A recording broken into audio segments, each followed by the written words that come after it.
Y les dijo, vengan en pos de mí y los haré pescadores de hombres. Estamos estudiando el Evangelio de Marcos, estás en el episodio número 2 y estamos muy felices porque hoy se viene una conversación buenísima, ¿no? ¿Cómo estás tú, Cristian? ¿Todo bien? Una alegría estar acá.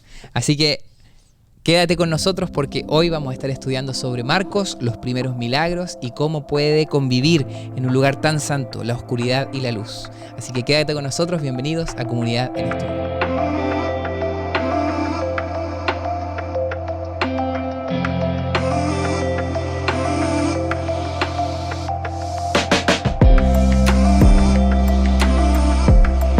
Como decíamos, estamos aquí para poder estudiar el Evangelio de Marcos. Ya estamos en una nueva temporada. Estuvimos estudiando la temporada pasada sobre el gran conflicto, ¿no? La guerra detrás de todas las guerras. Pero hoy estoy como doblemente feliz, ¿no? Si bien es cierto, todos los temas bíblicos son interesantes, me gusta mucho a mí estudiar la teología bíblica, ¿no? El estudiar un libro, cómo el autor te presenta distintas historias, cómo esas se entrelazan, el propósito que tienen. Así que estoy fascinado de que juntos podamos inundarnos, o sea, ir a lo profundo de este evangelio tan apasionante como es el evangelio de Marcos. Sí. Así que a mí también personalmente los que me conocen saben que no soy un especialista en los evangelios, pero sí soy un apasionado de los evangelios.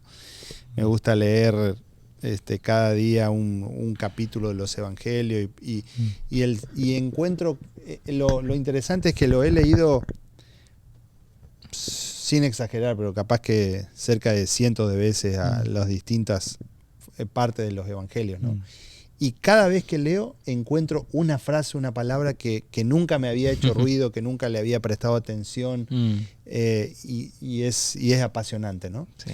Y como tú dices, Dani, también estudiar la Biblia desde un libro, ¿no? Las series, por lo menos las series que tengo temáticas de sermones, es apuntada a libros, Oseas, Malaquías, Daniel, Apocalipsis. Ahora estamos estudiando la serie del Evangelio de Juan. Entonces, estudiar así es realmente apasionante porque uno va comprendiendo quiénes eran los receptores del mensaje, así como lo estamos haciendo ya, lo hemos iniciado el estudio del Evangelio de Marcos durante todo este trimestre en la escuela sabática, ¿no? Sí, creo que estamos todos felices, así que no dudes en compartir este material, en descargar la aplicación Escuela Sabática para que juntos podamos tener un trimestre provechoso en donde podamos conocer a Jesús, al Jesús que nos presenta el Evangelio de Marcos. ¿Sabes? Me gustaría ya ir de lleno a lo que es Marcos del 1 de los versículos 16 en adelante. Vimos que el capítulo pasado estuvimos estudiando un poco del autor. De hecho, si no lo viste, ese capítulo se subió un poquito tarde. Entonces, si es que quieres empezar desde el 1, ya está disponible. Lo puedes buscar aquí en nuestro canal de YouTube para que tú puedas también introducir todo lo que es el autor, cómo conocer a este autor, los fracasos que tuvo y cómo ver el contexto de qué es lo que lo llevó a escribir este evangelio tan apasionante. Y ir de lleno ahora a lo que es Marcos del 1 del 16 al 20, ¿no? Que es el primer llamado, ¿no? A los discípulos, ¿no? Ahí podemos encontrar si quieres lo podemos leer, lo tienes por ahí, Marcos del 1, capítulo 1 del 16 al 20. Ok. Andando junto al mar de Galilea vio a Simón y Andrés, su hermano, que echaban la red en el mar porque eran pescadores. Versículo 17. Y les dijo Jesús, venid en pos de mí y haré que seáis pescadores de hombres. Y dejando luego sus redes, le siguieron. Pasando de allí un poco más adelante, vio a Jacobo, hijo de Zebedeo, y a Juan, su hermano, también ellos en la barca que remendaban las redes. Y luego lo llamó, y dejando a su padre Zebedeo en la barca, con los jornaleros, le siguieron. Interesante cómo aquí se presenta el primer llamado, ¿no? Que encontramos en Marcos hacia los discípulos. Uno de los aspectos es que ellos eran pescadores, ¿no? Es interesante cómo Jesús los llama y ellos dejaron inmediatamente todo y lo siguieron, ¿no? Es un poco extraño si nosotros lo vemos así. Imagínate, alguien llega desconocido y de repente te llama a seguirlo y dejas lo que te costó. Una red también no era algo barato, o sea, simbolizaba también su oficio, lo que ellos hacían, sus ingresos. de dónde provenían sus ingresos, pero dejaron todo y lo siguieron. ¿Cómo poder entender esto? ¿Será que ellos conocían antes a Jesús?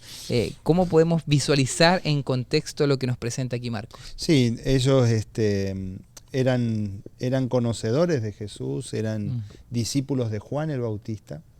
Juan claramente, él había venido a ser el precursor, el que estaba preparando el camino para la venida del Mesías. Ya declarado esto desde el mismo Antiguo Testamento, que iba a venir alguien que iba a hacer esa obra de preparar y allanar el camino, ¿no? Claro. Y entonces comienzan a escuchar a Juan, y Juan todo el tiempo predicando acerca de que el Mesías iba a venir, que el Mesías iba a venir. En el momento del bautismo, Juan el Bautista dice: aquí el Cordero de Dios. Juan lo bautiza, se presenta allí, escuchan la voz del Padre, se presenta el Espíritu Santo en forma de paloma. O sea, ya comienza a haber un murmullo y comentarios acerca de lo que Jesús estaba haciendo, ya que que había venido ya había sido anunciado por Juan como el Cordero que quita el pecado del mundo, como el Hijo de Dios.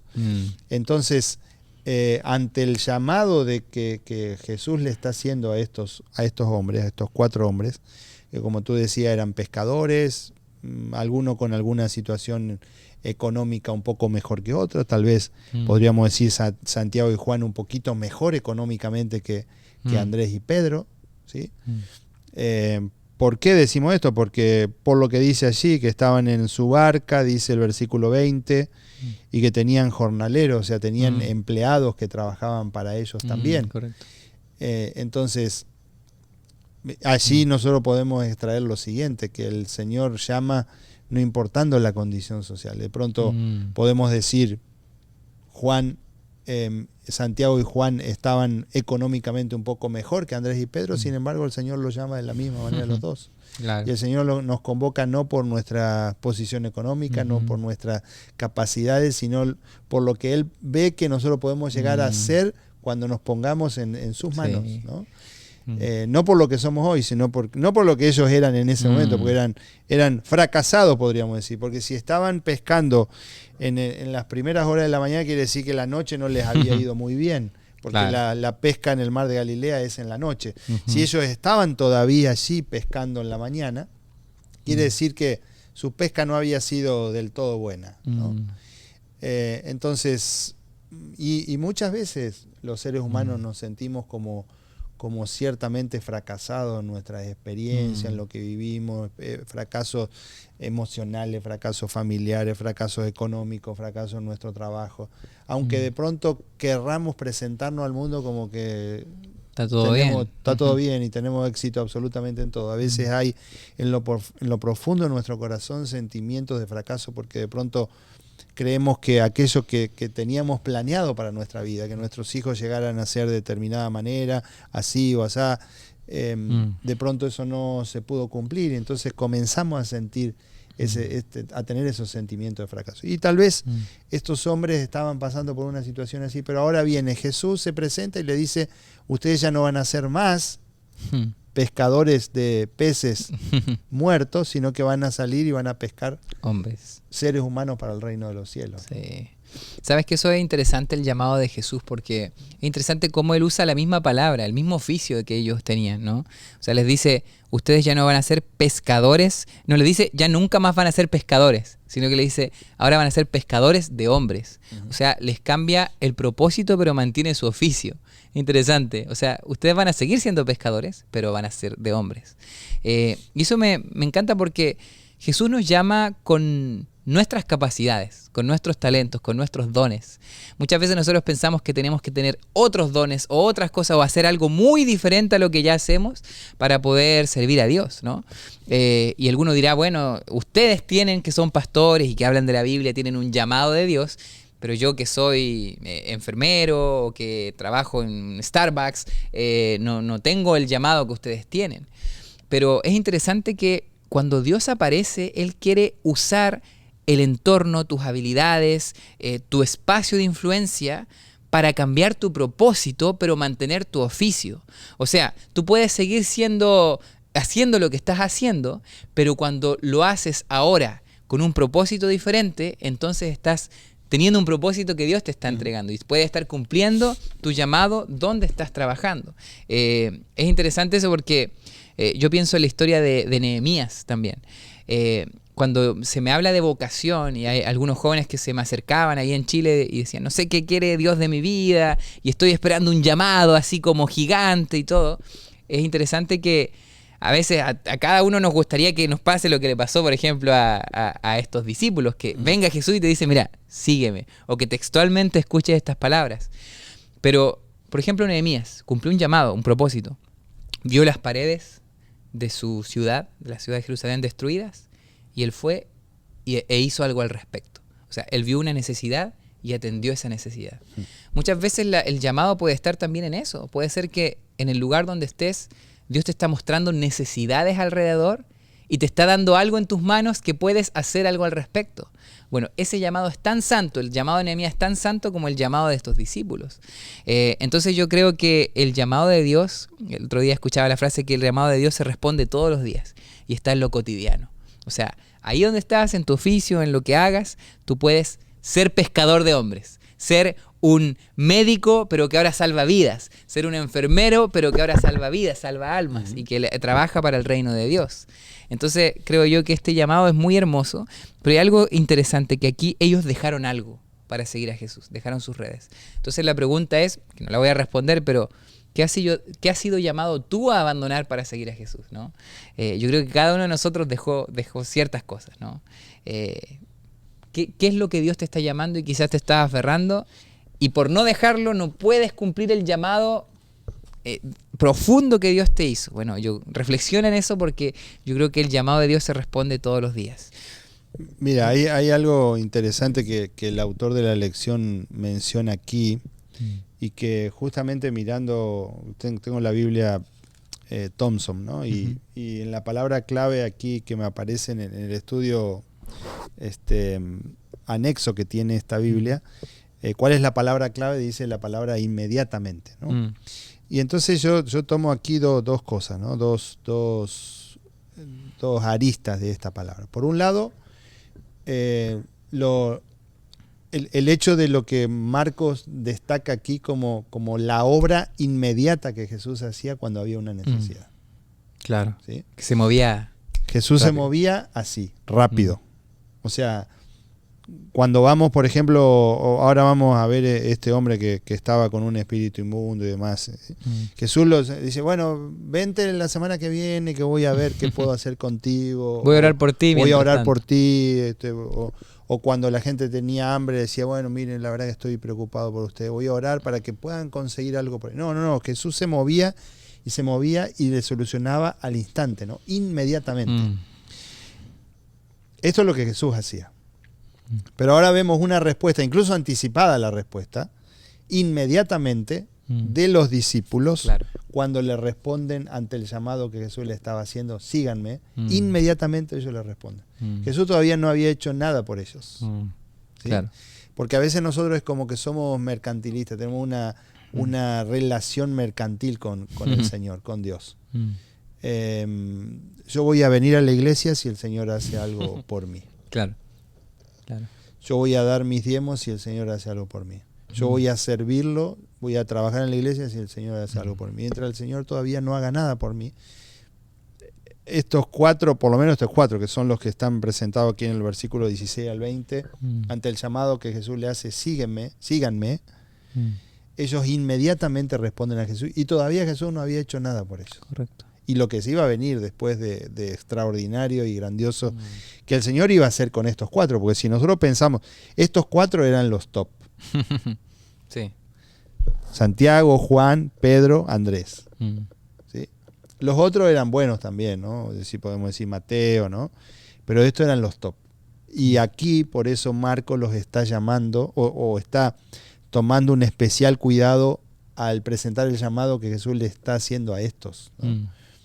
Y cómo fue la respuesta inmediata de ellos y cómo es la respuesta inmediata de Jesús también ante la necesidad del ser humano y lo que sí iba a venir grandioso después en la vida de estos cuatro, ¿no? Eso a veces nos falta, que a veces diluimos mucho, ¿no? Y esperamos, no, hoy no, mañana, ¿no? hay una serie, ¿no?, de Chosen que me encanta y que ellos retratan ahí con muchos detalles, algunas cosas también que son parte de la película en sí, pero cuando Jesús hace el primer milagro, es interesante que hay una frase que dice, si no es ahora, ¿cuándo? ¿Mm? Entonces creo que eso de Marcos diciendo que todo sucedía así, o sea, ese era el momento, ¿no?, para poder decirle sí a Jesús, ese era el momento para Jesús hacer un milagro, entonces, si no es ahora, ¿cuándo? ¿No? Entonces yo creo que eso también me deja pensando, o sea, ¿será que yo también tengo que responderle a Jesús inmediatamente? Este es el momento, ¿no? Este es el día de salvación. Y lo que sucede después es interesante también, ¿no? Ahí en Capernaum. Tú habías hablado algo de Capernaum que Sí, podemos entender que era como la ciudad favorita ahí de Jesús. A partir del 16 y los versículos siguientes, todo sucede el mismo día, lo interesante, ¿no? Y el 21 dice, y entraron en Capernaum, y los días de reposo entrando en la sinagoga enseñaba, ¿no? Esa era una costumbre de Jesús. Primero, ir a la sinagoga los días sábados. Sí. ¿Sí? Primera enseñanza. Y entonces quiero hablarte a ti que estás ahí. El sábado es para ir a la casa del Señor. ¿Sí? El sábado es para ir a la casa del Señor. El sábado es para llevar a tu familia a la casa del Señor. El sábado es para llevar a tus hijos a la casa del Señor. Saben que a veces cometemos un tremendo error que ahora no nos estamos dando cuenta, pero lo vamos a padecer más adelante. Que es, nuestros hijos son pequeños de pronto, y entonces decimos, no, ellos se aburren en la iglesia, se aburren en el sermón, tal vez lo traemos solamente a la escuela sabática porque ahí es un momento divertido, pero después el sermón es aburrido para ellos. Después cuando sean más grandes los voy a traer. Nunca más los vas a traer. Nunca más lo vas a entrar a la casa del Señor si no lo haces ahora. Y entonces hay mucha gente que de pronto lo lleva a decir, no, mejor lo llevo a pasear, mejor lo llevo a la playa, mejor lo llevo a otras cosas, que pasamos tiempo ahí en la naturaleza, en lo que el Señor ha creado. Sí, pero el Señor tomaba tiempo para estar en la sinagoga los días sábados, dice el texto bíblico, y en los sábados enseñaba y pasaba tiempo allí. Entonces, y esto sucede allí en Capernaum. Capernaum es considerada la ciudad de Jesús. ¿Sí? Es como era el campamento base donde Jesús tenía su casa. ¿Sí? Que no era casa propia, era la casa de Pedro, pero él consideraba ese lugar como su casa. Como su casa. Y entonces cuando uno va y visita Capernaum, hay un cartel allí, cuando uno entra a las ruinas de Capernaum que dice la ciudad de Jesús, ¿no? Y era el punto neurálgico allí donde a partir de ahí él volvía, descansaba, pasaba un tiempo, luego salía a otros lugares en lo que era Galilea, ¿no? Obviamente estamos un poco alejados allí de Jerusalén en esta región, pero era cuando Jesús se movía en su ministerio allí en Galilea, tenía como centro base o campamento base allí Capernaum. Y dice el texto que entraron a Capernaum y los días de reposo él lo que hacía era enseñaba, se admiraban de su doctrina, dice el versículo 22, porque les enseñaba como quien tiene autoridad y no como los escribas. Pero había en la sinagoga de ellos un hombre con un espíritu inmundo que dio voces, ¿no? Y aquí es interesante, ¿no? Porque fíjense que había un endemoniado en la sinagoga. Claro, en la casa de Dios había... En la casa de Dios había un endemoniado. Interesante. Y quiero decir que, no quiero herir ninguna susceptibilidad con esto, pero aún en la casa en la iglesia, aún en la casa del Señor, si nosotros tuviéramos la oportunidad de que nuestros ojos fueran abiertos, veríamos a los ángeles de Dios y a los ángeles del enemigo intentando desviar nuestra atención. Por eso a veces tengo una oración que a veces es bastante repetitiva previamente a cuando me toca predicar, decir, y digo, Señor, no permitas que el enemigo utilice elementos distractores aquí cuando vamos a oír tu voz. Porque el enemigo se vale de esos agentes que son suyos y utiliza diferentes agentes para distraer nuestra atención aún en la casa del Señor. Y entonces nos ponemos a ver, a criticar esto, lo otro, que la vestimenta, que esto, que lo que se hace, que lo que no se hace. y comenzamos a perder de vista porque permitimos que el enemigo sea el que dirija nuestra mente y nuestro corazón en ese momento. Y entonces los agentes satánicos, son agentes satánicos esto. Así como había un endemoniado allí y se puso a gritar cosas y se puso a tratar de desviar la atención que tenía que estar en Jesucristo. Y Jesucristo cuando entraba a la sinagoga, como lo hizo cuando estuvo en Nazaret, se paró y se puso a leer el libro de Isaías diciendo, se ha cumplido esto. Se ha cumplido esto, ¿no? Se ha cumplido lo que decía el profeta Isaías ya 600 años antes de Cristo.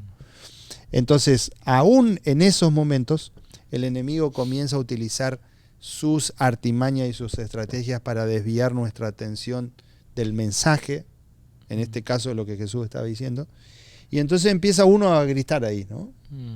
Sí, y es interesante lo que grita porque sé quién eres, el santo de Dios. O sea, eso me recuerda al versículo, hasta los demonios creen y tiemblan, ¿no? Es interesante que como este demonio, a través de esta persona, conocía quién era Jesús. Quizás más que cualquiera de los que estaban allí, ¿no? Y bueno, y Jesús le dice, cállate y sal de él, ¿no? Y ahí entra algo que me llama la atención, que era esto de que Jesús comienza a pedir que guarden silencio con respecto a quién era él, con respecto a lo que estaba haciendo, a los milagros, ¿no? Es interesante por qué sucede eso, por qué Jesús pide esto, y será que también nosotros hay un tiempo determinado para hablar o callar. ¿Qué piensas tú? O sea, ¿será que tenemos que, bueno, en otras partes en la Biblia aparece, ¿no?, como Pablo diciendo a tiempo, fuera de tiempo? En todo momento hay que predicar el evangelio. Pero ¿será que a veces es sabio guardar silencio? Sí, indudablemente que Jesús estaba aquí marcando el terreno en el sentido de que todavía no había llegado su hora con respecto a que la gente se enterara absolutamente de todo, porque cuanto más la gente supiera, y lo podemos ir viendo, ¿no? Cuanto más la gente veía, cuanto más los fariseos veían lo que él predicaba, cuanto más los fariseos veían que las sanidades que él hacía, como él perdonaba los pecados, como él sanaba a los enfermos, cuando le devolvía la vista a los ciegos, cuando hacía caminar a los paralíticos, cuando resucitaba a los muertos, cuando sanaba a los leprosos. Que todas estas cuestiones tenían que ver, muchas de ellas, con cuestiones litúrgicas y con autoridad que solamente eran prerrogativas que tenían los sacerdotes. Por ejemplo, la declaración de uno leproso. Era una prerrogativa solamente de los sacerdotes. Y Jesús viene y encima lo toca. Que ni siquiera lo podía tocar porque era inmundo por cierto tiempo. Sí. Y Jesús viene, lo toca, y Jesús viene y lo sana. Jesucristo, si nosotros tendríamos que declarar, digamos, cómo era su ministerio, digamos, inexplicable en muchos aspectos, ¿no? Correcto. Y entonces estos hombres ahora lo que estaban diciendo allí acerca de Jesús era que indudablemente algo ellos tenían que hacer para moverse, para detenerlo, ¿no? Por eso Jesús en todo momento dice, al principio de su ministerio, ¿no? Porque aquí estamos en el principio del ministerio, cállense, no digan nada, vete y no cuentes a nadie, pero así toda la gente iba y lo contaba y decía, claro, me ha sanado. ¿Por qué? Porque todavía no había llegado su hora. Cuando Jesús le dice a su madre en el milagro así de las bodas de Caná, ¿qué tienes conmigo, mujer? Todavía no ha llegado mi hora. Sí. Jesucristo está diciendo, espera un poco todavía. Había llegado la hora en el tiempo cronológico de Dios de que, como vimos en la profecía de las 70 semanas, además ya se había cumplido el tiempo, y llegado el tiempo, dice, y cumplido el tiempo, vino Jesús a la tierra.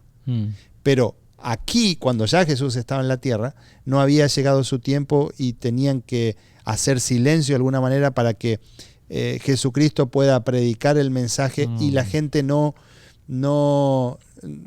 le cierre la cortina, no le cierre la puerta. ¿Sí? Cuando vemos a este hombre que fue el leproso que fue sanado, que Jesús le dijo, no lo hagas, él salió a contar igualmente, los sacerdotes comenzaron a cerrarle de alguna manera qué es lo que está pasando aquí. Y entonces eso perjudicó en los lugares donde Jesús tenía que que continuar predicando, ¿no? ¿Sabes? Eso me lleva a pensar que todo tiene su tiempo. Hay tiempo para callar y tiempo para hablar también. Y yo creo que hay dos riesgos de hablar. Uno es el exceso de información o el exceso de input, y ya lo voy a explicar, y lo otro también es que no era el tiempo de compartir. Por ejemplo, algo pasa que cuando a veces yo abro mis redes sociales, por ejemplo, y ahora lo que es el algoritmo de Instagram y todo, a veces satura tanto, a mí que me encantan los temas bíblicos y todo, a veces encuentro 1000 influencers que están ahí hablando del evangelio y todo, y a otros, oye, deja un like que voy a orar por ti, y etcétera, etcétera, y tanta información en relación a lo mismo, y muchas veces parece ser que a veces al intentar hablar del evangelio, como tantas veces se ha hablado de la misma manera, las palabras pierden su potencia. Y gastamos las palabras. Hay palabras gastadas en el evangelio, ¿no? Por ejemplo, decirte hoy Dios te ama, ¿no? ¿Cuántas veces las personas han escuchado lo mismo? Sí. ¿no? O decirte hoy yo voy a estar... hechas ya, ¿no? Frases cliché, frases que están gastadas, ¿no? Y que mientras más las repetimos, más las gastamos, ¿no? Y pierden su potencia, pierden su significado. Se vuelven tan familiares para las personas que pierden su sentido esencial. Entonces yo creo que en esas ocasiones es necesario también guardar un poco de silencio. A veces entre tanta información en Instagram a mí me dan ganas de ser como tú, pastor, es decir, bueno, guardar un poco de silencio, acallar tantas voces y nuevamente encontrarme con la esencia del evangelio, ¿no? Porque a veces se gastan las palabras, pero también otras veces hablamos antes de tiempo. Y a veces ha pasado, ¿no? Que alguien que quizás Dios estaba haciendo un proceso en su vida, dijimos algo que no era en el momento, sí, en el tiempo y espacio. Por ejemplo, y eso pasa en la iglesia también, a veces muchos dicen, no, pero es que hasta hay que decirle cómo se tiene que vestir, o hasta hay que decirle que no se puede usar estas cosas, ¿no? Y al intentar con con una sinceridad, me gustaría decir sinceridad, por no decir, un apresuramiento, arruinamos el proceso que Dios está haciendo en la vida de esa persona, ¿no? Y hablamos antes de tiempo. Entonces, yo creo que hay que ser muy sabios en esto. Como tú dices, ahí el leproso no se pudo aguantar de guardar silencio, habló y eso impidió que Jesús llegara a ciertas partes. Yo creo que tenemos que ser muy sabios a la hora de cuándo hablar, aunque estemos hablando la verdad más hermosa del mundo, cuándo y dónde y cómo hablar es algo que tenemos que pensar también, creo yo. Sí. ¿No? Bueno, ¿y qué seguimos adelante? A ver, tenemos este endemoniado, Jesús libera a esta persona, ¿no? Es interesante, hiciste un énfasis ahí, pero ¿cuántas veces también en lugares santos habita también la oscuridad, ¿no? Es interesante cómo se puede producir esa dualidad. Pero cuando está Jesús, Él libera, ¿no? Sí. ¿Y qué sucede después? Bueno, el otro milagro que encontramos aquí, el milagro que Jesús hace a la suegra, ¿no? Es el siguiente, ¿no? Sí. Que nos retrata ahí, es uno de tus milagros favoritos, ¿no? Le pedías a Jesús. No tanto, no. Le pedías a Jesús que sane a tu suegra. No, mejor no. Que se quede ahí afiebrada. Es interesante, ¿no? Que no era una fiebre normal, en ese momento era o te sanaba o te morías, ¿no? Pensar en la fiebre, todos sabemos, la fiebre no es una enfermedad en sí, no estoy descubriendo nada nuevo con esto. Claro. La fiebre es un síntoma de una enfermedad, ¿no? Claro. Entonces era muy difícil en la medicina precaria de ese tiempo. Imagínense que un médico, para trabajar como médico, estudiaba 1 año aproximadamente, ¿no? Hoy los médicos tienen que estudiar a veces 10, 12, 13 años, depende de la especialidad que vayan a hacer. Entonces, Jesús está sanando a alguien que si no se curaba, digamos, la fiebre por sí sola, porque todo dependía, aquí no dice qué enfermedad tenía, dice que tenía fiebre nada más. Si uno tiene fiebre porque de pronto tiene, no sé, gripa, decir, bueno, te dio un poco de fiebre, se te pasó unos días y ya está. Pero si era otra enfermedad más seria, iban a la muerte directamente. Claro. Entonces era o que te cures o que te mueras. No había otra, ¿no? Y era una lotería, o sea, no sabías. No sabías porque la mayoría de la gente se moría sin saber de qué se moría. Claro. Esa era la verdad, ¿no? Sí. Y entonces Jesús hace el milagro de la sanidad de esta mujer. Pero lo interesante más allá del milagro, que podríamos decir, bueno, es tan simple, curó una fiebre. O sea, que ni siquiera se sabe cuál era la enfermedad. Cuando hizo caminar a un paralítico, le devolvió la vista a los ciegos, resucitó muertos. Sanar a una mujer aquí de fiebre no tiene nada de extraordinario, podríamos decir. Lo extraordinario aquí es la respuesta de la mujer, ¿sí? Que es donde nosotros debiéramos colocar nuestra atención más allá del milagro. Dice, versículo 31, entonces él se acercó y la tomó de la mano y la levantó. Primero es la forma como Jesús la sana. ¿Sí? Jesús podría haberle dicho así, incluso a lo lejos, decir, mira, suegra de Pedro, no sé, no tiene el nombre aquí, ¿no? Levántate, estás sana. Y listo, y Jesús hacía el milagro. Jesús viene y la toca, ¿no? Y eso es lo a mí me encanta pensar a Jesús en ese sentido de la compasión que Jesús tenía por las personas, de la cercanía que Jesús tenía por las personas, de cómo Jesús miraba al que estaba pasando por problemas, al doliente, al que estaba en pecado, ¿no? Sí. Y en este caso a la mujer, dice que el texto bíblico, Jesús la toma de la mano y la levanta, ¿no? E inmediatamente le dejó la fiebre, pero ¿qué dice? ¿Cuál fue la respuesta de la mujer? Wow. Y ella le servía. Y ella le servía. Qué lindo. A veces cuesta que nosotros nos pongamos a hacer cosas para Dios, para la iglesia. Solamente miremos lo que el Señor hizo por nosotros. Y eso nos va a dar una respuesta automática de servicio. Es decir, ¿por qué sirvo? Y porque el pastor me vino a hablar y estoy obligada, porque yo no sé. Y estamos ahí como a regañadientes, haciendo las cosas, y con mala gana. Y, una vez una hermana de iglesia que era líder de una función, una iglesia que me tocó por ahí en alguna parte, me dijo, pastor, mira, a mí no me moleste durante la semana, no me pida absolutamente nada. Solamente el sábado en la mañana ahí yo le cumplo con esto, ahí vengo a la iglesia, pero después en la semana yo tengo mi trabajo, tengo mi familia, tengo mi casa, tengo que lavar ropa, tengo que cortar el zacate, tengo que... Cantidad de cosas, siempre, ¿no? Entonces, no me molesten el resto de la semana. Sí, textuales palabras, ¿no? Cuando nosotros sentimos verdaderamente lo que el Señor ha hecho por nosotros, la salvación, la vida, que Él nos eligió desde antes de la fundación del mundo, que Él nos trajo a la existencia no por casualidad, ninguno de nosotros nacimos por error. Porque sí. Nacimos porque el Señor quería que nacieran. Y entonces, Él nos trajo a la existencia, Él nos sustenta, Él es nuestro Salvador. Él nos perdona, Él nos da nuevas oportunidades, segundas oportunidades. Él nos da lo que tenemos, nos da la fuerza para trabajar, nos da el trabajo, nos da la familia, nos da la casa, nos da absolutamente todo. Entonces, como respuesta automática, debiera venir esto. Él nos sana. O sea, hemos pasado por enfermedades. Todo lo que estamos aquí y todo lo que estamos escuchando hemos pasado por enfermedades, algunas más serias, otras menos serias. Algunos se han curado de cáncer. Ese que se ha curado de cáncer debiera ser el primero que debiera estar ahí sirviendo en la casa del Señor o sirviendo a Dios, no solamente en la iglesia, sino predicando el mensaje, anunciando a otro, contándole a otro lo que el Señor ha hecho con él, por todo lo que el Señor ha hecho. Correcto. Dice el texto bíblico que inmediatamente, fíjense, ahí aparece otra vez la palabra inmediatamente, ¿no? E inmediatamente le dejó la fiebre. Y no dice a los 10 días, a los 3 días, al año, cuando ya ella estuvo mejor del todo. No, dice que ella le servía, porque claro, había gente en la casa. Claro. Había venido Pedro con sus amigotes, que eran los demás discípulos, y Jesús que la estaba sanando, y entonces necesitaban que alguien pudiera atenderla. Seguramente la esposa de Pedro también, pero la suegra también que fue sanada, ahora comienza a servirles, ¿no?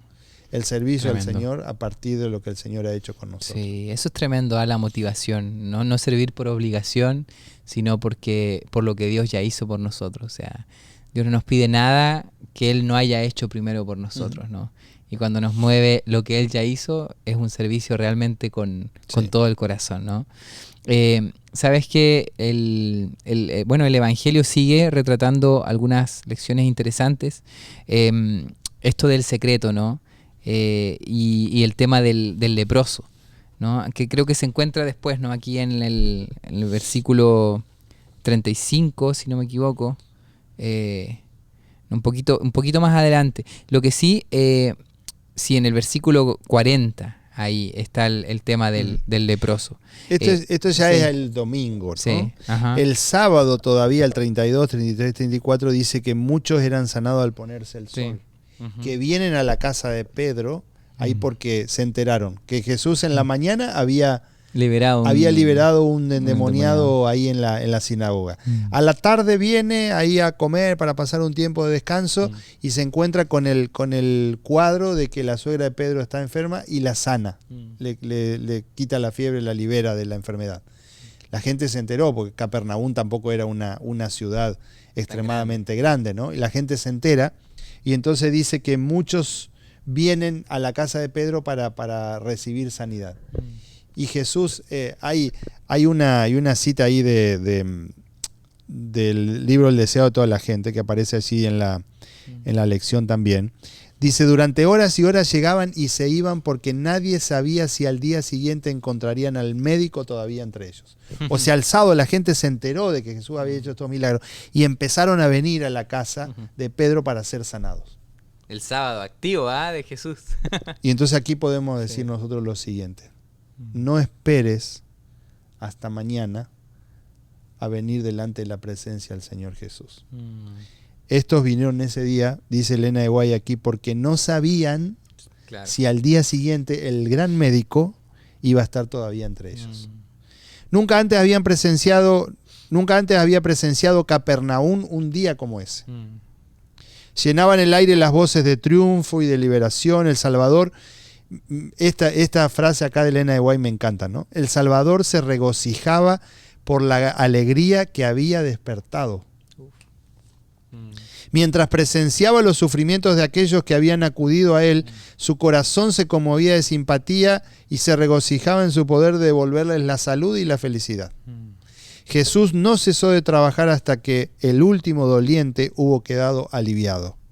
Ya era muy avanzada la noche, cuando la muchedumbre se fue y el silencio descendió sobre el hogar de Simón.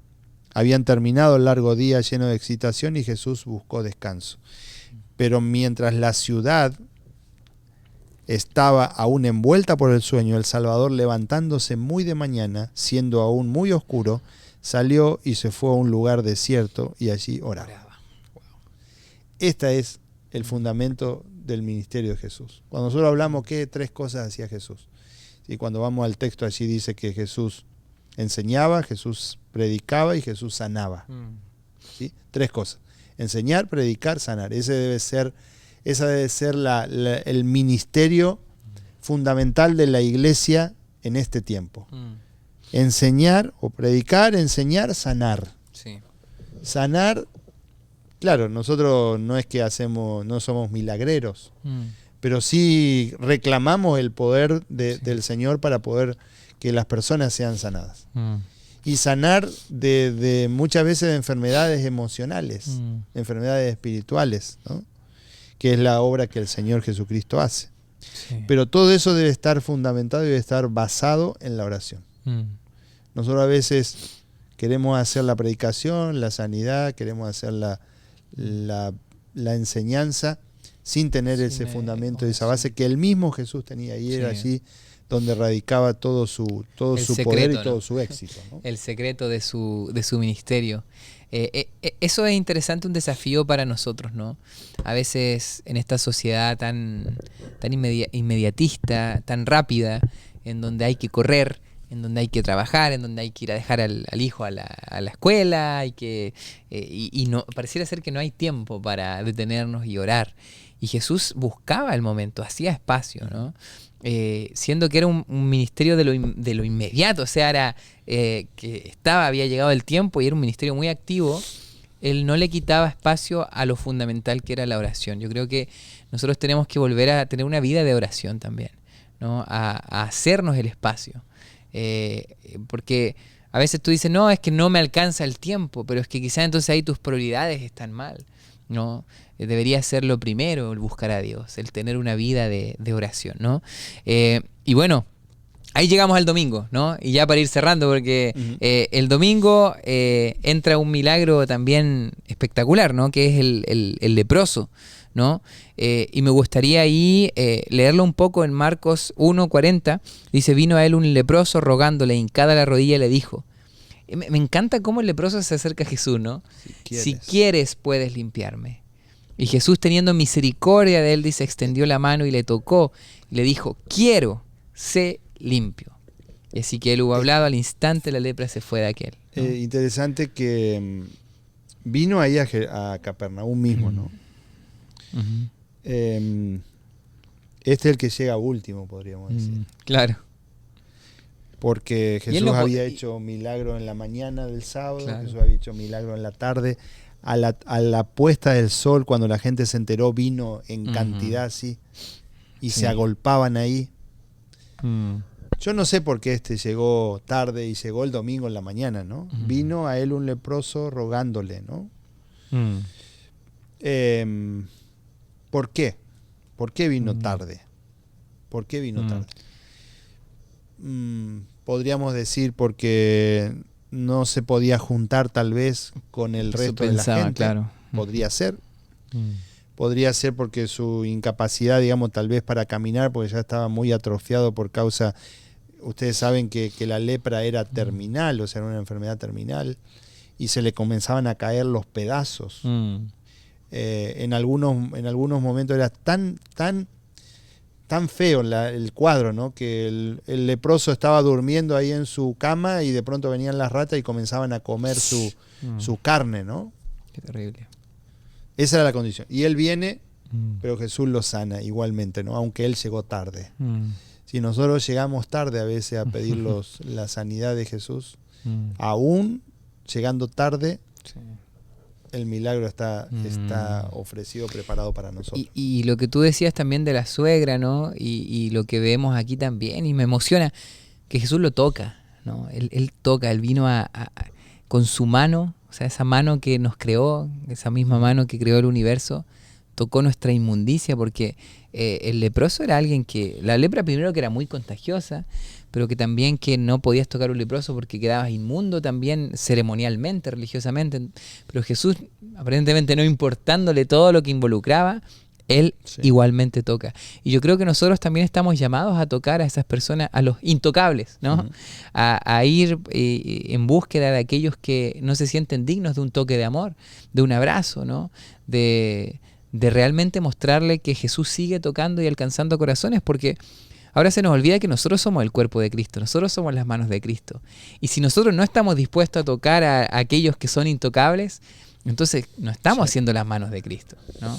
Entonces yo creo que aquí es interesante, mira, ya llevamos 44 minutos, pero es que de cada detalle podemos sacar un montón de cosas. Lo mismo de la voluntad de Dios, ¿no? Cómo el leproso se entrega a la voluntad, si quieres puedes limpiarme, y Jesús dice, quiero, ¿no? Jesús siempre quiere nuestro bien, está movido a misericordia.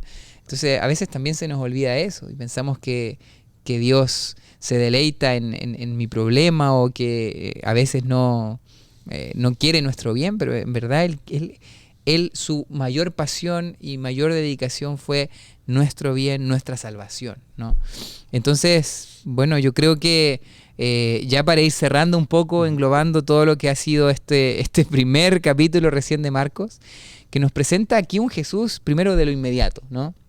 Y también de que los discípulos tienen que reaccionar a ese ritmo también. O sea, de que la salvación no está en que me invitó Jesús a seguirlo, le respondo te mando un WhatsApp, ¿no? Sí, en 2 años ya. En 2 años más, ¿no? Si le hubiesen respondido así, se hubiese pasado todo el ministerio de Jesús y no... La gente misma que tú dijiste que iba porque al otro día puede ser que el médico ya no estaba ahí. Entonces, este es el día de la salvación. Este es el día en donde tenemos que ir a buscar ese milagro, ¿no? Y creo yo que Jesús sigue haciendo esos milagros que Marcos está describiendo aquí. A veces puede ser difícil verlo en una situación compleja que estás atravesando. No estamos con un Jesús presencial encarnado aquí, pero sí Jesús sigue obrando. Y muchas veces lo hace a través de su iglesia, a través de nosotros, a través de su cuerpo. Así que seamos aquellos también que toquen a aquellos que el mundo rechazó y ser ese abrazo que tantas personas necesitan. No sé si quieres agregar algo. No, estamos comenzando a navegar por un terreno realmente hermoso que es el Evangelio de Marcos, ¿no? Así que te animo a que puedas continuar estudiando y conectándote aquí a esta comunidad en estudio también cada semana, ¿no? Te dejo una pregunta, ¿ya? De la misma aquí guía de estudio dice, ¿quiénes son los leprosos en tu cultura actualmente? ¿Cómo puede tu iglesia alcanzar y tocar a esas personas a fin de acercarles el Evangelio? Queda para que tú reflexiones y también que pongas en práctica lo que aquí Jesús te está invitando. Que Dios te bendiga. Dios te bendiga. Un abrazo. Chao, bendiciones. Bye.